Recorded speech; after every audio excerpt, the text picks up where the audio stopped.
Hello. Welcome to another episode of Take a Deep Breath with Yvonne Daniels podcast. I am your well-being girlfriend, Yvonne Daniels. And today we're talking about something that needs to be talked about. And a lot of times people may not want to talk about it, but it definitely fits in what we do here. Of course, I'm always encouraging you to embrace the power of giving your body permission to relax, which we do one deep breath at a time. This is for better choices, health, and wealth. All you need is a willingness, an open heart, and be willing to grow and to go. So, Matt, how you doing today? Hey, what up, though? How are you doing today? I am doing well. We've got our guests. We're going to talk to our guests, but Matt, you know how we start off every podcast, and my guests can do that as well. Come on, let's go. With the deep breath. In and out. All right. So before we get into the meat of today, I hope you are having a wonderful day. Of course, you know we are all about stewarding that wealth that we are born with, which is our health. Yeah. So the way we do that is by getting enough sleep, accepting responsibility for our well-being, taking as many deep breaths as possible, tuning into our bodies, and of course, moving our bodies. All right. So today we're talking about the fact that August, we are smack dab in the middle of August. This is National Minority / Multi-Ethnic Donor Awareness Month. And my guest, Miss Shalonda Griffin, how are you doing today? I'm great. Thank you for having me. Absolutely wonderful. Thank you. You took that deep breath. Now, how did you feel after you took that deep breath? Relax. Yeah. I feel really good. Yeah. Yeah. It definitely gives your body permission to relax. And, like I said, we need that for better choices. And just as we're thinking about things and talking about donor awareness, and just being an organ donor, I met you maybe a couple months ago and at an event, and you and I were talking about it. And I'll be honest, I was like, yeah, I ain't with that. And you kind of shared, just some of the reasons why people might want to think about it. First of all, you are with an organization called the Gift of Life Michigan. So I just want you to talk a little bit about the organization and just organ donation. And, once you do that, I want to tap into some of the reasons people are fearful, don't want to do it. But first, let's talk about Gift of Life Michigan. Okay, great. So Gift of Life Michigan is headquartered in Ann Arbor, and we cover the entire state. And we are what's known as an OPO, which stands for Organ Procurement Organization. Okay. And we are one of 54 OPOs across the nation. We act as that middle person in between those people waiting for the life-saving transplants and the transplant center. So we basically we provide all services necessary for organ and tissue donation to occur in this state. Okay. Yeah. Wow. Most people get acquainted with us when they're at the Secretary of State and they're asked if they would like to become an organ donor. Okay. We have a partnership with the Secretary of State. So they're asking that question on our behalf. Okay. And if I remember correctly, is there a place on your driver's license? Is that why it's kind of where you can check off and, see if you want to do that or not? Yes, there is. So if you have said yes to donation, you're going to have a red heart and the word donor in the right bottom corner of either your driver's license or your state ID. That serves as a reminder to you that you have said yes to this. Okay. The only time that registry is checked is when a person passes away. Oh, wow. So by law, every hospital in this state has to call in every single death to us. Oh, we have a wow. 24/7 call center. Okay. Once we get that phone call, that is when we check that registry. Wow. Okay. And so you have seen, you talked a little bit about, because, I when I think about, I'll be honest, when I think about organ donation, I'm first of all, you have to think about your own mortality and think about the fact that when I leave, I don't want people pulling this part out of me, that part out of me, but it does go towards, I would even say, leaving somewhat of a legacy of your, after you've left, you can still be a responsible person in having the organs that are able to, be used.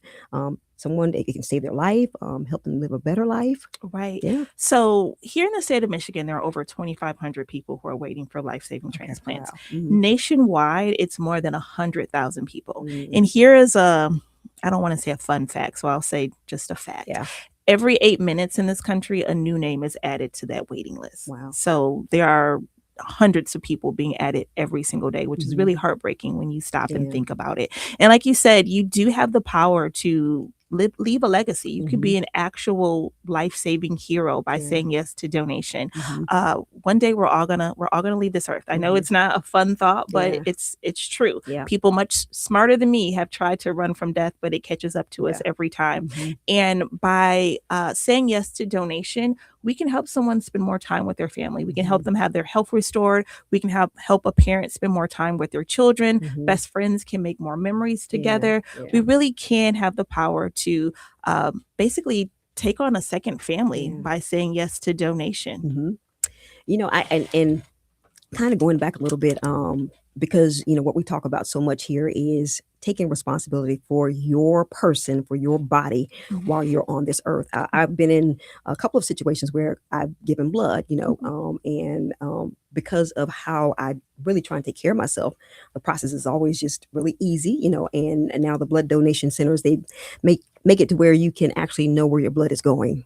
Say, it went here, it went there, once again, this is a little different because, you're thinking about, well, when I pass. So my thinking is, take care of yourself, be responsible for your person while you're here on this earth. When you die, you will be able to have more healthy, tissues and things that, like you said, we're all gonna, it's gonna happen. Correct. So for people, and they can use everything off the body. They can. I'm glad that you said tissues too, because most people just think organs. And yes, it is organs. There are 8 organs you can donate. You have 2 kidneys, you have 2 lungs, you have your liver, your heart, your pancreas, and your intestines. Wow. But there are also tissues. Tissue is going to be things like skin. Let's say you're someone who you've been in a fire, you've been burned. Donated skin can be used to create skin grafts. Maybe you are someone who has had breast cancer. You receive a mastectomy. Now you're getting breast reconstructive surgery. That comes from donated skin. Maybe you are an athlete who has torn their ACL. You can get an ACL donated. Maybe you're someone who has been diagnosed with, let's say, bone cancer. Depending on the severity of that cancer, that diseased bone can be removed and replaced with healthy bone. Actually, 1 in 20 Americans are going to benefit from a tissue donation. Wow. Yeah. Just earlier this year, for instance, I ended up losing a tooth and I got a dental implant, but I didn't have enough bone in my jawbone. So I received a bone graft. Wow. Just something as, cosmetic more than anything. Was able to help me because of a donor. So I want people to not just think about organs, but also think about tissue and the good that can be done with that. Yeah. If you don't mind me interrupting real quick, I actually have a story to tell. So my freshman year, it was discovered that I had a cyst on my ankle. So I ended up having a surgery, and I have a donor ankle right now on my right ankle. So wow. They went in, removed the cyst, cut out part of the bone that the cyst was covering, and Yeah. Wow. Yeah, that's a great example That right there. is. Yes. People don't think about that because you do think of the major stuff, like, Right.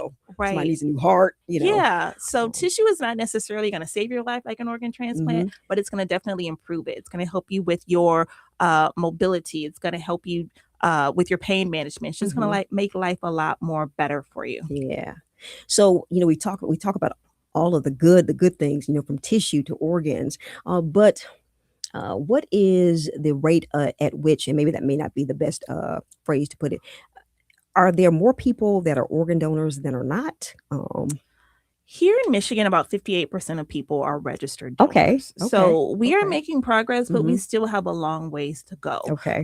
Especially in our communities, with it being National Minority Donor Awareness Month. Yeah. About 60% of people who are waiting are going to be from communities of color. Okay. So African Americans, Hispanic, Asian Pacific Islanders, Native Americans, people like that.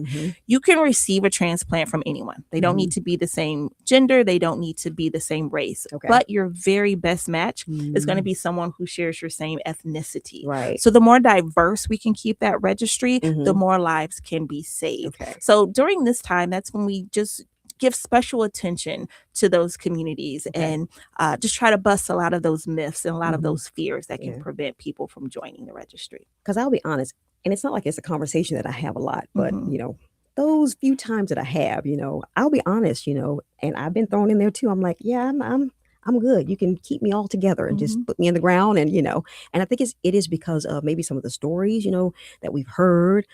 I will be honest with you. A young man that worked here a few years ago said that he had a friend that was in a terrible car accident. It was really, really bad, and they were really just doing all they could to keep her, alive and things of that nature. He said that when they found out she was an organ donor, and it may have just been perception, that it seemed like they just shut everything down. It was like, okay, yeah, she's good. And so that they could get the organs that they needed. And so I've heard these stories, and this may kind of feed into the fear and the reason why, people and I'll just say specifically Black people, Yeah. may not want to be organ donors. I definitely get that. That is probably the biggest myth that I fight every single day. There is this fear that if you're a registered donor, you end up in the hospital for whatever reason, the hospital will not try and save you. Now, first of all, I don't want to act like medical bias is not a thing, because it definitely is. We have not always been treated kindly during the course of history. That is very, very valid fear. But if you're in the hospital, especially, let's say the ER, if you're in there for trauma, the doctor's main concern is you. Their job, they've taken an oath to do no harm. Their job is to make sure that you are okay. But we live in an imperfect world. Sometimes after doing everything they can, people unfortunately still pass away. And then and only then is when the conversation of donation takes place. And a lot of people think that anyone who passes away can become a donor, and that's actually not true. Registered or not, only about 1% to 2% of people pass away in a fashion that would allow them to be eligible to donate. So the dying is the easy part, but that doesn't necessarily mean that you're going to be a viable candidate. So what would make one a viable candidate? So firstly, a person would need to pass away in a hospital.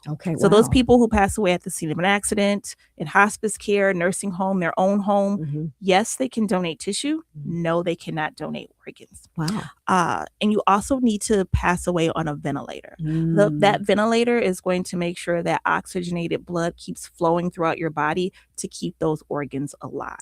Without that ventilator, those organs are going to start to die, and they're not going to be good for anyone. So it basically has to be a perfect storm in order for you to even be eligible to donate. You also have to be ruled free of, infections, sicknesses, certain things like that, to make sure that that organ is healthy enough to be used by someone else. So this is such good information. I didn't know there were so many different, stipulations and things that, had to occur for you to even be able to donate, even if you say you're an organ donor. Correct. Yes. So with that having been said, it does kind of seem like that cuts it down, even if you want to donate, if you're not, if you have not passed away, if those certain things are. So what does that look like as far as where you all stand with the gift of life? I know you said that that was a pretty high number that you said of people that are organ donors. Would you like to have it higher? I'm sure.